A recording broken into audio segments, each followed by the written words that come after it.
Somewhere in the quiet green suburbs south of Brussels, there is a building most people will never notice. Low, glass and pale stone, surrounded by trees. No vault, no gold, no stacks of cash anywhere inside it. And yet a decision made in that building can wipe a country off the economic map. Not with an army, not with a bomb, with something much smaller. A message that simply stops being sent. Here's the strange part. The organization in that building has never moved your money. Not $1, not €1. It doesn't hold accounts. It doesn't issue currency. It doesn't lend. It just carries messages between banks. And that, somehow, is enough to bring an entire nation's economy to its knees. So how did a messaging service become one of the most powerful weapons on Earth? To understand that, you have to understand a problem the world had 50 years ago. Picture the year 1973. A bank in New York wants to send money to a bank in Tokyo. There is no internet as you know it. So how does the New York bank actually tell the Tokyo bank what to do? It sends a message over a machine called telex, a slow, clunky typewriter wired across the world. And this system was a mess. Every bank wrote its instructions in its own words, in its own style. There were no standard codes. A single typo could send money to the wrong place, or nowhere at all. It was slow, it was insecure, and as global trade exploded, it simply could not keep up. So in 1973, 239 banks from 15 countries got together and agreed to build something better. A shared network, a common language, one standard way for every bank on Earth to talk to every other bank. They called it the Society for Worldwide Interbank Financial Telecommunication. You know it by its initials, SWIFT. And they headquartered it in Belgium, deliberately neutral ground owned by the banks themselves, run as a cooperative for everyone's benefit. In 1977, a Belgian prince, Prince Albert, ceremonially sent the very first message. The idea was simple and, honestly, quite beautiful. A global switchboard for money. A shared post office for the world's banks. Now here is the thing you have to hold on to, because everything depends on it. SWIFT does not move money. Say that to yourself again. It moves messages. When you send money abroad, you probably imagine your cash flying through a cable to the other side of the world. It doesn't. So how does the money actually get there? Here's the trick the whole system is built on. Your bank and the foreign bank already hold accounts with each other, or with some larger bank they both trust in the middle. Your bank sends a secure instruction, a message that says, in effect, take this amount from the account we hold with you and pay it to their customer. No cash crosses the border. The banks just adjust the balances they already keep for one another and settle the difference later. Bankers have a lovely old pair of words for this. The account your bank holds abroad is a nostro, Latin for ours. Seen from the other side, the very same account is a vostro, yours. Same pot of money, 2 points of view.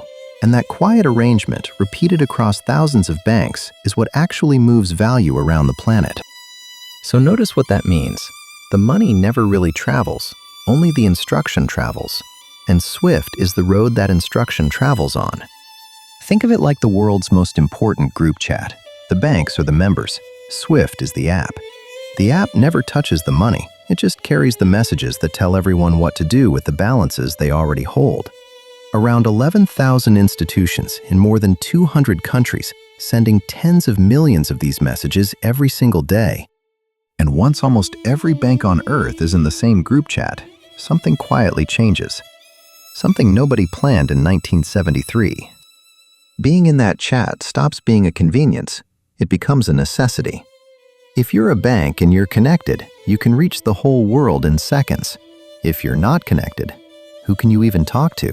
How does anyone know you're good for the money? That is the moment a humble messaging service turned into something else entirely. Not a tool, a choke point. Because the value of a network is that everyone is on it. And the terror of a network is what happens the day you're pushed off it. Which brings us to the switch. In 2012, the world wanted to pressure Iran over its nuclear program. And someone realized something. You don't need to freeze Iran's money. You don't need to send ships. You just need to take Iran out of the group chat. Under European law, And remember, SWIFT sits in Belgium, so it answers to European regulation. Sanctioned Iranian banks were disconnected, cut off, removed from the network. The effect was brutal. Iran lost close to half of its oil export revenue. Its foreign trade fell by around 30%. A country rich in oil suddenly struggled to get paid for it because the messages that arranged those payments simply stopped flowing. No message, no confirmation. No confirmation, no deal. Then came 2022. Russia invaded Ukraine, and the West reached for the same lever. 7 major Russian banks were removed from SWIFT. The Russian ruble dropped sharply in the weeks that followed. Capital fled. Some called cutting a country off from SWIFT the nuclear option of finance, a weapon so severe you hesitate to use it. And here is the reveal, the thing worth sitting with. The most powerful weapon in modern economic warfare isn't a missile, it's a disconnection. It's a country being removed from a list, the absence of a message. But, and this matters because the truth is always more interesting than the myth, that switch is not as absolute as it sounds, and the people who built alternatives learned that fast. Because a weapon this powerful has a flaw built into its very nature. The moment you use it, you teach the whole world to fear it. And fear makes people build exits. When Iran was cut off, it didn't simply vanish from global trade. It routed payments through willing banks in other countries, taking a cut. It was harder, it was costlier, but money, like water, finds a way around the rock. And when Russia was threatened years before it was finally cut, it had already started building its own messaging system, its own private group chat, so it would never be fully dependent again. There's a deeper pattern here, and it points at something bigger than any one country. Most of those cross-border balances are held in one currency above all others, the US dollar. So being inside the network isn't only about the messages, it's about access to the dollar plumbing underneath them. That's the real reason the switch stings, and it's exactly why rivals are trying to build around it. China has stood up its own cross-border payment network, settling deals in its own currency. Russia wired its system to it.